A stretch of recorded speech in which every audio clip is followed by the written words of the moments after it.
Vous avez probablement déjà entendu ou lu quelque part le genre de blague du style « 3 raisons pourquoi Jésus serait un gitan » ou « 3 raisons pourquoi Jésus serait de Californie », ce genre de truc. J'en ai noté quelques-unes rapidement. 3 bonnes raisons de penser que Jésus était noir.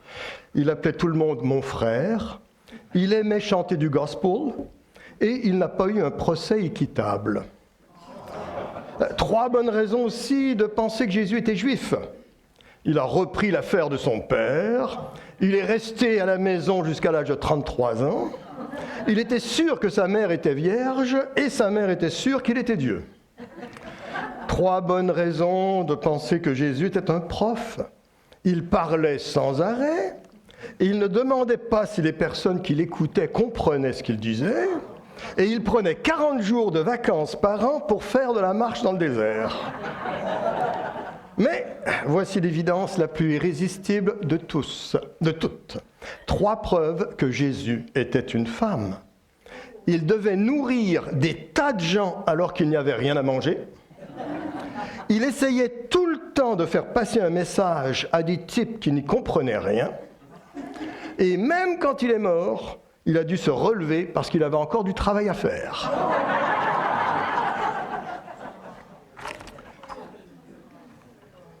Ceci dit, bonne fête des mères et merci pour ton témoignage. Ça fait plaisir toujours d'entendre. Rembrandt, c'est une figure emblématique de la peinture néerlandaise des Pays-Bas au XVIIe siècle. Grand maître de l'art du clair-obscur, il a grandi dans un environnement protestant. L'une de ses œuvres les plus célèbres, c'est Le retour du fils prodigue.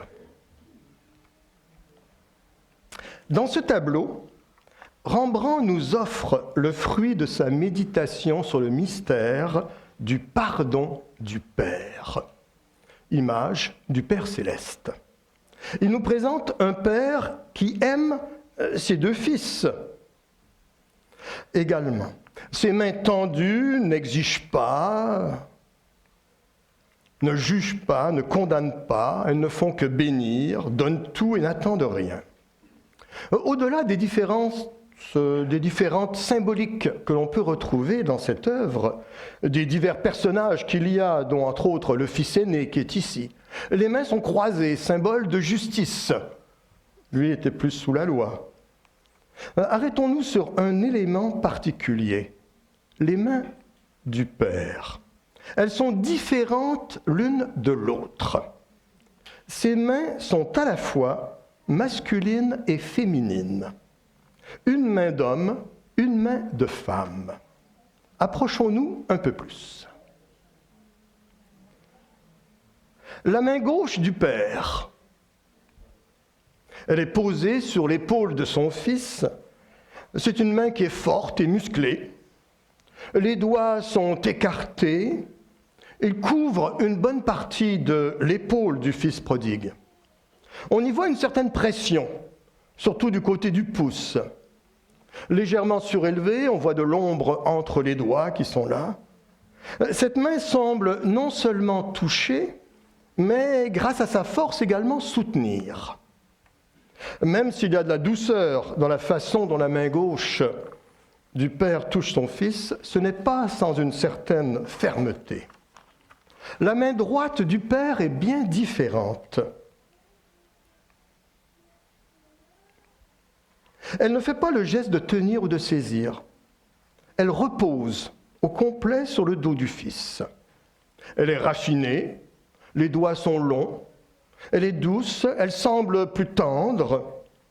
Les doigts sont rapprochés l'un de l'autre avec une certaine élégance.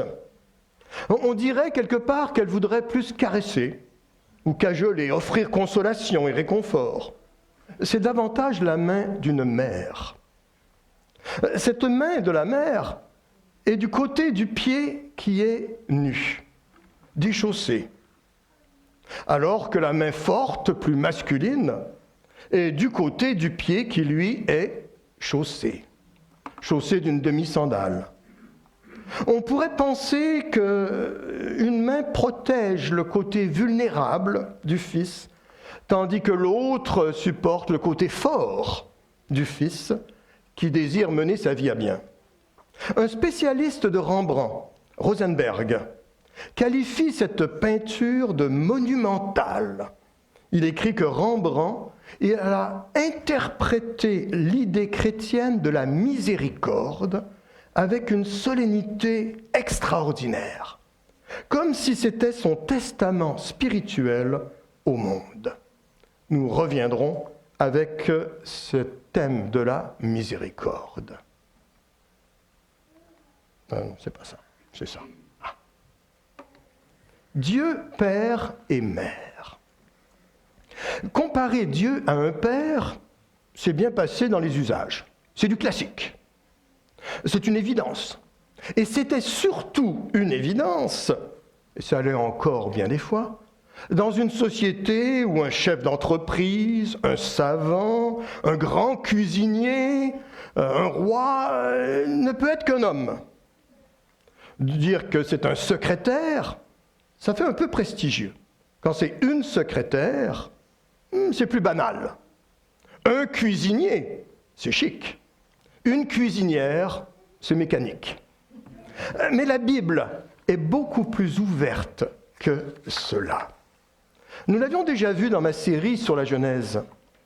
Dès la première page de la Bible, il nous est dit « Dieu créa l'humain à son image, il le créa à l'image de Dieu, il les créa, hommes et femmes. » Genèse, 1er chapitre, le verset 27.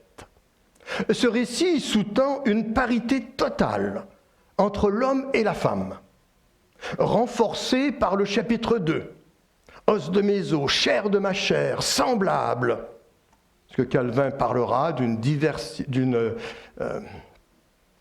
je commence à vieillir. Oh là là. Bon, c'est pas grave. Je reviendrai sur Calvin plus tard.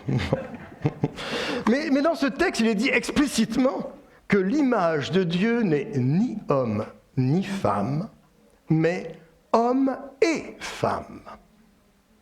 Dieu qui fait la couture. On a plusieurs textes dans l'Ancien Testament. Rappelez-vous également dans la Genèse, on l'avait vu, lorsque Dieu va offrir des vêtements de cuir qu'il va faire lui-même à Adam et Ève. Dieu qui range la maison. Dieu qui fait la cuisine. Ça aussi, nous avons plusieurs textes. Rappelez-vous également dans le Nouveau Testament, Jésus-Christ, qui va faire un barbecue sur le bord du lac pour ses disciples. Il est en train de cuisiner pain et poisson, et il invite cette bande d'amis à venir partager ce repas.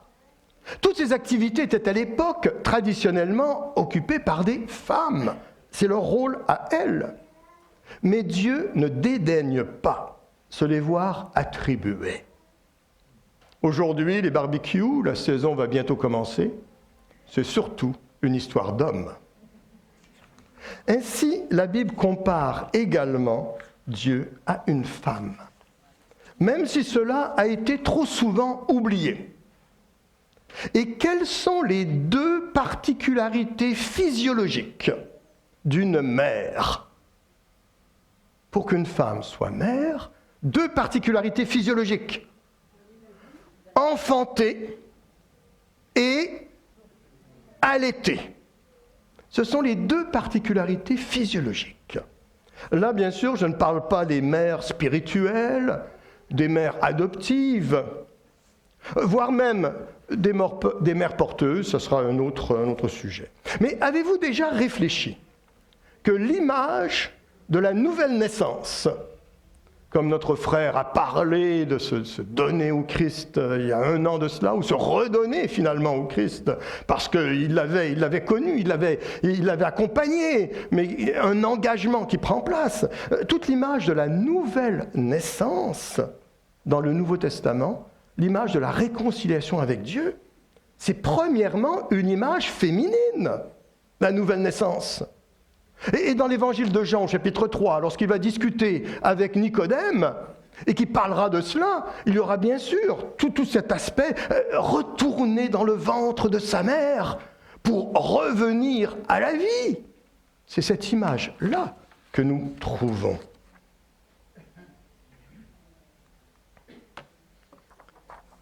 Nous avons plusieurs textes dans le Nouveau Testament où l'apôtre Paul, et pas seulement lui, vont utiliser de ces images. Paul dira d'Onésime, Onésime qui était un esclave qui s'était enfui, et nous avons ça dans la lettre à Philémon, il lui dit « Je te prie pour mon enfant que j'ai engendré étant dans les chaînes, Onésime. » Je l'ai engendré, cet enfant. Et il dira également aux Galates, qu'il va corriger parce que, ils avaient eu quelques petits problèmes en cours de route. Hein. Tu n'es pas le seul, il y en a eu plein. Vous, Galates, pour qui j'éprouve de nouveau les douleurs de l'enfantement. Hey, nous sommes vraiment dans cette image. Comment un homme peut-il ressentir à ce point-là la grossesse de son épouse? On parlera d'empathie. Ma femme a eu 4 enfants, j'ai pris 5 kilos à chaque enfant. Hey, on partage. Et voilà, c'est toute cette dynamique-là. L'apôtre Pierre utilisera également ces images féminines. Comme des enfants nouveau-nés, désirez le lait pur de la parole, afin que par lui vous grandissiez pour le salut. Vous avez goûté comme le Seigneur est bon. Vous avez déjà vu un nouveau-né qui a faim? Vous vous rappelez? Hey, il veut boire, là. Il pleure, il crie. Et puis lorsque la mère lui donne le sein, alors il se jette dessus et il boit goulûment. Et quand il a bu, il est repu. Il est complètement ramolli, complètement out of the game. Et c'est quelque chose de magnifique. Désirez le lait spirituel de cette parole. Ce passage compare Dieu à une mère qui allaite son bébé avec le lait de sa parole donnée en Christ. Ces diverses images adoucissent considérablement l'idée que nous pouvons nous faire de Dieu. Il n'est pas seulement le Père qui dirige comme un Seigneur, il est aussi la mère qui nous enfante et nous allaite avec tendresse. J'aime beaucoup comme le clip vidéo que j'ai fait passer tout à l'heure avec ce petit sondage sur les enfants par rapport à la fête des mères. J'ai déjà eu l'occasion d'en faire passer certains, mais il y en a un autre qu'un jour je vous passerai sur des questions posées. Qui est Dieu? Et les personnes essaient de se faire une image de Dieu. Pour plusieurs, Dieu, ils le voient un peu comme un grand-père, des fois assis sur un trône, des fois avec une grande barbe. Bon, ça, c'est plus le Père Noël. Mais dans l'idée de certaines personnes, et c'est intéressant de voir, on reviendra. Dieu, Père et Mère. Creusons un peu plus notre sujet. Il y a une expression dans l'Ancien Testament, un des titres de Dieu que nous avons chanté, le dernier chant que Rachel a mis au programme, El Shaddai. Souvent traduit par Dieu Tout-Puissant. La traduction est un peu boiteuse, parce que dans le texte, il n'y a pas le mot « tout ». Ce serait plutôt Dieu puissant. Mais quoi qu'il en soit, dans le recueil de chants « J'aime l'Éternel », c'est le numéro 299, on a l'explication suivante. Et Rachel n'a pas dit toute l'explication. C'est marqué... Et je cite le livre de chants, « El Shaddai signifie Dieu tout-puissant, Dieu tout-suffisant qui fortifie et satisfait son peuple. » En parlant du Dieu tout-puissant ou du Dieu puissant, nous avons d'un côté la puissance, la force de Dieu. De l'autre côté, nous avons ce Dieu qui fortifie, c'est-à-dire qui transmet sa force et qui satisfait son peuple. Pourquoi cette double orientation? Parce que l'une des racines du mot Shaddai, c'est Shad. Et Shad, c'est le sein d'une mère qui est en train d'allaiter. Ce n'est plus la force du bras. El Shaddai serait alors le Dieu qui nous allaite, comme une mère allaite son enfant, qui transmet sa propre énergie, de sa propre force, de sa propre vie à cet enfant, comme un bébé bien repu après avoir bien bu. Les mystiques chrétiens du Moyen-Âge ont souvent abordé le thème, se voyant même dans certains dessins, à genoux, aux pieds du Christ, qui est en train de les allaiter, faisant gicler de son sein le lait de la parole. Une image qui parfois peut être un petit peu dérangeante pour nous. Il n'y a que 6 textes dans la Genèse où il est question de El Shaddai. Dans l'ensemble de l'Ancien Testament, entre 33 et 48, tout dépend si on rajoute les différentes variantes. Ces 6 textes, dans tous ces passages, il n'est pas question d'action violente de Dieu, de la force du bras, du Dieu vainqueur. Dans ces 6 passages, il est question de Dieu comme source de fécondité, de tendresse et de salut. Dieu Shaddai ne veut pas dire Dieu puissant, qui envoie le malheur ou le bonheur, la vie ou la mort, mais c'est le Dieu qui allaite son peuple, qui allaite son propre enfant, qui lui donne à manger sa propre substance, en lui donnant le sein. Et c'est bien cela que manifeste le Christ, par son existence tout entière qu'il nous offre. Et jusqu'à ces phrases également un peu dérangeantes dans l'Évangile, où est-ce que le Christ s'offrira à manger lui-même? Quiconque mange mon corps, il aura la vie. Cette intimité de relation qui peut être établie. Ce sens pour El Shaddai n'est pas nouveau. Ce que je vous dis là, je ne viens pas de le sortir la semaine dernière, non. Il a été relevé depuis l'Antiquité par les rabbins et les pères de l'Église. Mais il a été souvent écarté parce que cela cadrait pas avec le machisme ambiant. Comparer Dieu à un Seigneur tout-puissant, pas de problème. Comparer Dieu à une femme qui allaite ou qui accouche, c'est encore un peu dérangeant aujourd'hui. Et ça l'était encore plus à l'époque de la Bible, à cause de la place de la femme dans les sociétés patriarcales, qu'on le veuille ou non, c'était comme ça. On en a déjà parlé plusieurs reprises. Et parce qu'à cette époque, l'allaitement, dans les milieux le moindrement aisés, c'était réservé aux servantes, aux nourrices. Dans les milieux populaires, c'est la mère qui va allaiter. Mais dès qu'elle avait un petit peu de moyens, on engage une nourrice. Et encore jusqu'à pas très très longtemps de cela, c'était la norme. Eh bien, la Genèse nous dit que Dieu ne trouve pas indigne de nous donner à naître et de nous allaiter elle-même comme une petite servante. Peut-être est-ce là le cœur même de l'évangile du Christ. Nous avons besoin de l'aide de Dieu.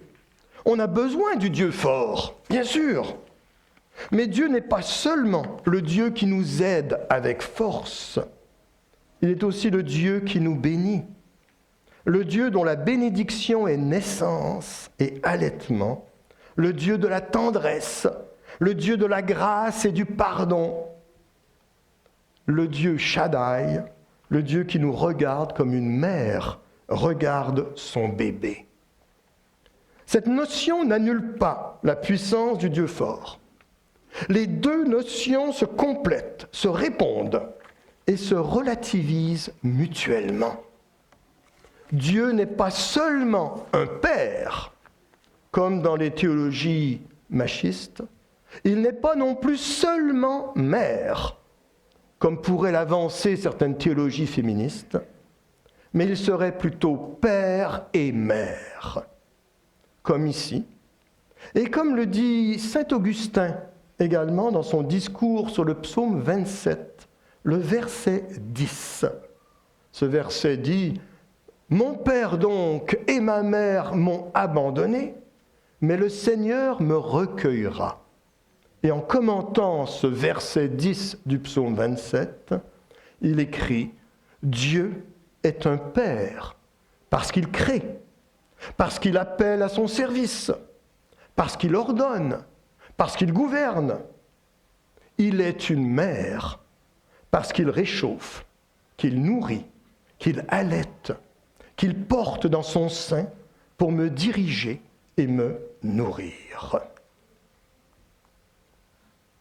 Je reviens sur cette autre caractéristique de la mère. Enfanter. En introduction, j'avais parlé de ce spécialiste de Rembrandt qui, en parlant de l'œuvre du Fils prodigue, comme un magnifique exemple de miséricorde divine. Delphine Horviller est rabbin. On dirait plutôt une rabbine, ce qui n'est pas très orthodoxe dans le judaïsme. Dans un ouvrage intitulé « Comment les rabbins font les enfants », elle écrit qu'il l'appelle en hébreu ou en arabe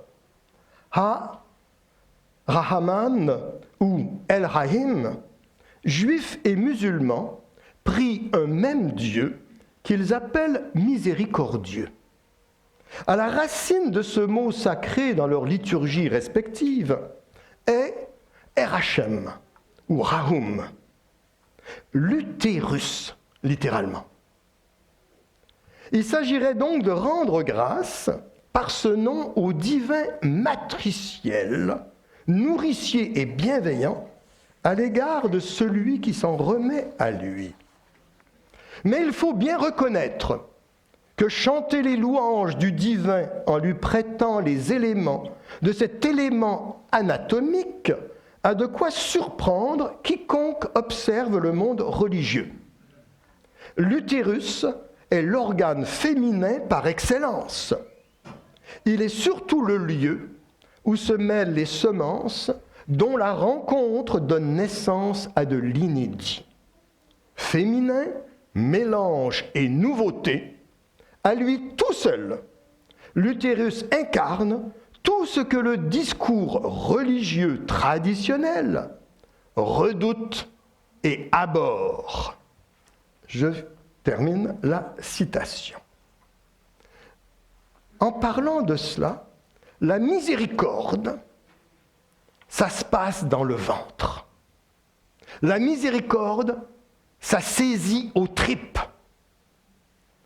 L'image de la mère qui sent son enfant se développer dans son ventre, de ce fœtus qui sent ce que sa mère sent, qui ressent ce que sa mère ressent, qui vit de la vie de sa mère, de ses rêves, de ses joies, qui ressent ses joies, qui ressent ses peurs. Tout ça, ça se passe là-dedans. Le premier sens de la miséricorde, c'est la sensibilité à la misère. Certains diront la miséricorde, tu vois quelqu'un dans la misère et tu lui lances une corde pour l'en sortir. Bon, l'image est très jolie. En fait, corde vient de cœur. La sensibilité au malheur d'autrui. Miséricorde, c'est un vieux mot. Aujourd'hui, on utilise rarement ce mot. Ou des fois, si on parle à miséricorde, les gens te regardent et disent « Ah, t'as vu ça dans la Bible ?» Moi, ça me rappelle d'ailleurs qu'au début de ma conversion, j'étais sur la côte ouest américaine, quelqu'un m'a trouvé une Bible en français, puis j'avais commencé à lire, En cachette, hein, je veux dire, faut pas que les autres le sachent, hein, c'est comme on prie en cachette. Et voilà. Et puis à un moment donné, il y avait le mot iniquité. Que c'est ça, iniquité? J'ai posé la question à quelqu'un qui parlait français là-bas, iniquité. La personne me regarde et dit, iniquité? T'as lu ça dans la Bible? Moi, dans la Bible? Jamais, quelle idée! Mais il n'y a que la Bible qui utilise ce mot-là. Voilà. Et donc, la miséricorde, parfois, est un peu dans le même lot, tu sais, ce genre de mot. Aujourd'hui, on parlera plus de compassion, ou alors un terme très à la mode, d'empathie. La capacité de se mettre dans la peau de l'autre pour ressentir ce que l'autre ressent. Et c'est là, dans le ventre, que ça se passe. Le Seigneur Dieu est miséricordieux et compatissant. André Chouraki, c'est un célèbre traducteur juif de la Bible qui va traduire en ayant en tête la mentalité juive pour faire toujours ressortir la sensibilité juive dans le texte. Il va forger une nouvelle expression pour parler du Dieu miséricordieux en parlant du Dieu matriciel. La matrice, si vous regardez dans le dictionnaire, la première définition, vous pouvez poser la question à Google qui sait tout, la première définition c'est vieux mot pour utérus. Après ça, la matrice deviendra un moule pour pouvoir former différentes choses. Et il forgera donc cette expression, le Dieu matriciel, le Dieu qui nous a dans le ventre. C'est une qualité essentiellement féminine et maternelle. Le Seigneur Dieu nous aime avec son ventre. En voyant notre misère, il est pris aux tripes.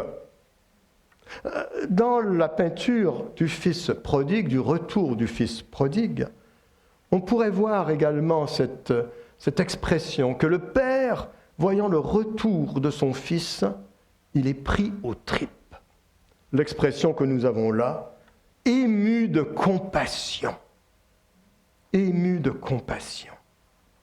Ça se passe en dedans. Le Fils n'a pas le temps de dire un mot. Il avait préparé son discours. Père, je te demande pardon. Père, j'ai fait ça contre toi. Père, tout ce que j'aimerais maintenant, c'est ça. Il n'a même pas eu le temps d'ouvrir la bouche. Son père l'a déjà saisi, l'a déjà pris dans les bras, a déjà annoncé « Allez préparer la fête ». Il revient. Regardons un dernier texte dans la Bible, où nous trouvons une partie des bénédictions de Jacob sur ses enfants.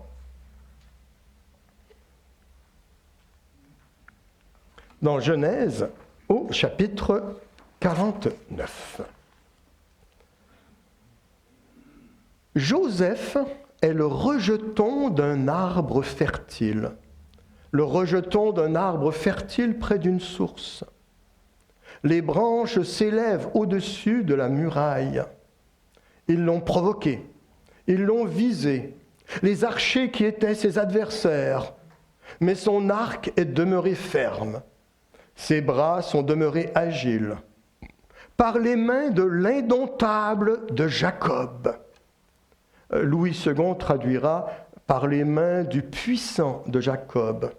Mais c'est plus l'indomptable de Jacob. Il est devenu le berger, la pierre d'Israël. Par le Dieu de ton Père, qu'il soit ton secours. Avec le puissant, là nous avons Shaddai.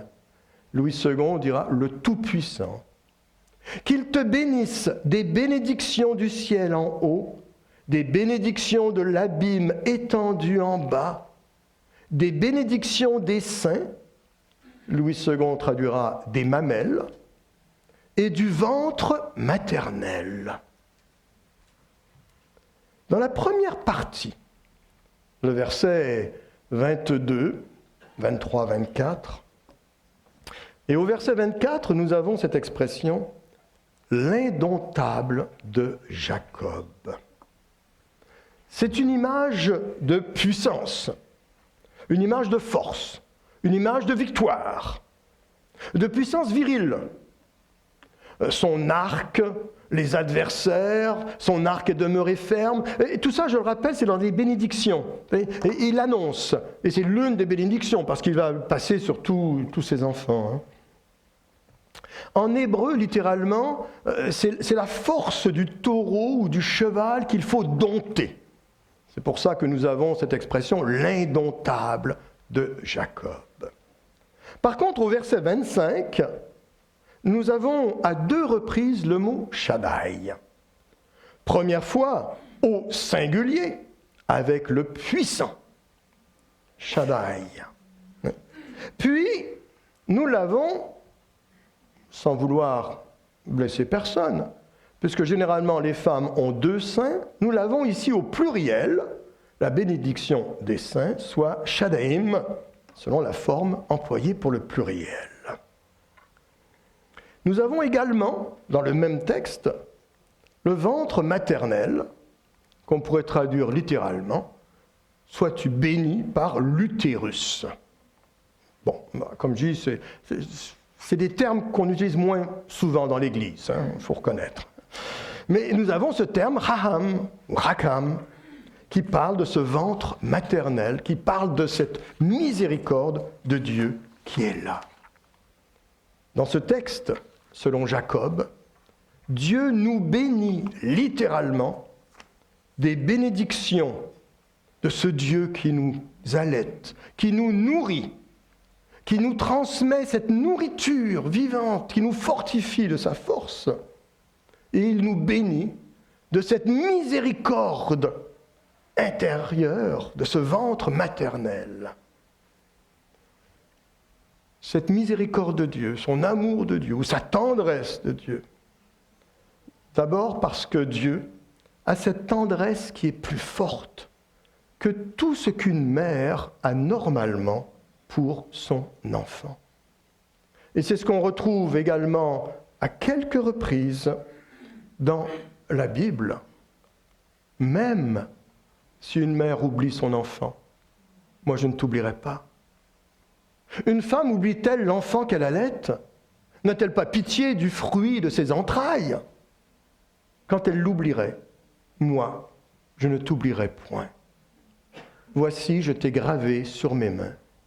Tes murs sont toujours devant mes yeux. C'est la tendresse de Dieu qui est comme une matrice qui nous donne la vie, qui nous nourrit, qui nous fait grandir. Dans une union, dans une relation qui est difficile à décrire, qui est difficile à expliquer, et que chaque personne, de façon individuelle et unique, peut ressentir. C'est ainsi que dans la Bible, à chaque fois qu'il est question de la miséricorde de Dieu, c'est cette image d'une mère qui nous est proposée pour comprendre qui est Dieu. Trop souvent, très souvent, et parfois je peux reconnaître que mon discours peut en déranger certains, Dieu a toujours été présenté comme un père. Nous l'avons chanté d'ailleurs au début, un magnifique chant, « Abba, Père », un chant de Samuel Olivier, que j'avais bien rencontré en France. Et oui, et Jésus, lorsqu'il enseigne à ses disciples à prier, voici comment vous priez. Notre Père qui est aux cieux. Alors bien sûr que cette dimension est là, mais cette dimension ne doit pas exclure l'autre dimension et cette réalité double de cette mère qui enfante et de cette mère qui allaite. D'ailleurs, lorsqu'on utilise l'expression « père » pour parler de Dieu, on ne parle pas dans un sens géniteur du terme, dans un sens biologique, non. À nouveau, ce terme est là pour parler d'une proximité et d'une intimité de relation. Mettons de côté tous ceux pour qui l'image d'un père peut être celle d'un père absent, ou d'un père violent, ou d'un père qui n'a jamais été un père, ou d'un père qui n'a pas su aimer. En mettant ça de côté, et qu'on revienne à cette image de cette proximité, de cette intimité, de ce que devrait être la relation du Père, et en même temps de cette proximité, de cette intimité qu'est la relation avec la mère, mère, je le répète, qui nourrit et qui enfante. Oui Seigneur, à nouveau devant toi, simplement pour te dire merci pour la vie. Parce que tu nous transmets la vie. Cette vie non seulement physique que notre mère nous a donnée, mais une vie spirituelle que tu nous donnes également comme notre mère spirituelle. Toi Dieu, qui es Père et Mère, et qui est là pour me nourrir du lait de la parole, continuellement, me nourrir de ta propre vie.